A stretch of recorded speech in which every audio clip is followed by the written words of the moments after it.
بخاری مسلم میں حدیث ہے، صحابہ اکرام کہتے ہیں ایک سفر کے دوران ہم میں سے کچھ لوگ بلند آواز سے اللہ اکبر پڑھ رہے تھے، کچھ لا الہ الا اللہ، کچھ سبحان اللہ. تو نبی علیہ السلام نے ہمیں کہا کہ بلند آواز سے ذکر نہ کرو، درمیانی آواز سے کرو.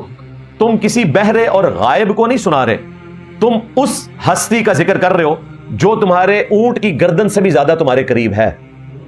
الحمدللہ، یعنی اللہ تعالیٰ انسان کے ساتھ ہے. نحن اقرب الیہ من حبل الورید، وہ ہماری رگ جان سے بھی زیادہ ہمارے قریب ہے، جیسا کہ اس کی شان کے لائق ہے. اگرچہ وہ اپنے عرش پر مستوی ہے جیسا کہ اس کی شان کے لائق ہے. الرحمن علی العرش استوی.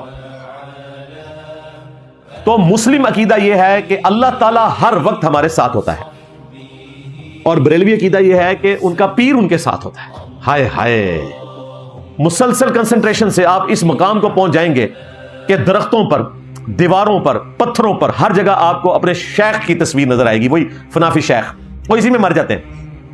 فنافی رسول، فنافی اللہ ہوتے ہی نہیں. اسلام میں تو فنافی شیخ ہے ہی نہیں ہے بھائی، یہ سب ڈرامہ بازی ہے. فنافی اللہ یا فنافی رسول ہے وہ بھی اگر آپ ٹرم کے طور پر بیان کریں. حتیٰ کہ نماز کی حالت میں بھی شیخ کی تصویر آپ سے جدا نہیں ہوگی. یہ کون لکھ رہا ہے؟ اعلیٰ حضرت. نماز کے اندر بھی آپ نے اپنے پیر کا تصور رکھنا ہے. اور یہاں اعلیٰ حضرت نے بس بھی کی ہے. پھر انہوں نے کہا آپ کو بزرگوں کا واقعہ سناتے ہیں. وہ کہتے ہیں جی اپنے بزرگوں کے بارے میں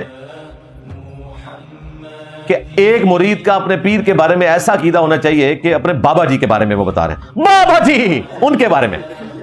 وہ بابا جی کہتے ہیں کہ جی ان کا ایک مرید تھا جس کی 2 بیویاں تھیں. ایک دن وہ حاضر ہوا پیر صاحب کی خدمت میں، تو پیر صاحب نے کہا کہ تم نے اپنی دوسری والی جو بیوی ہے اس کے ساتھ رات کو صحبت کیوں نہیں کی؟ ان کا حضرت آپ کو کیسے پتا چلا؟ تو انہوں نے کہا یہ تو دیکھو بڑی ناانصافی ہے، ایک بیوی کے ساتھ تم نے رات گزاری تو دوسری کے ساتھ بھی گزارنی چاہیے تھی. اس نے کہا حضرت آپ کو کیسے پتا چلا؟ بابا جی.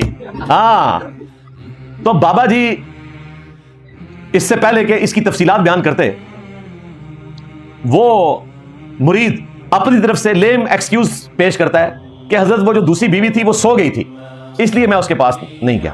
تو بابا جی کہتے ہیں نہیں، وہ جاگ رہی تھی، تو راہ نکل گیا ہوتا.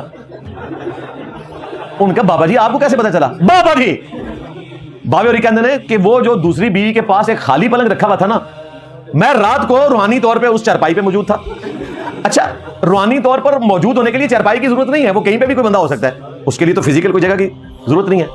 آپ اندازہ کریں کہ ان کا اپنے پیروں کے بارے میں عقیدہ یہ ہے کہ جب یہ اپنے بزرگان دین کی پیدائش کے لیے، ظاہر ہے کہ بزرگوں کی نسل بزرگوں سے چلتی ہے، اپنی بزرگیوں کے پاس، بزرگنیوں کے پاس جاتے ہیں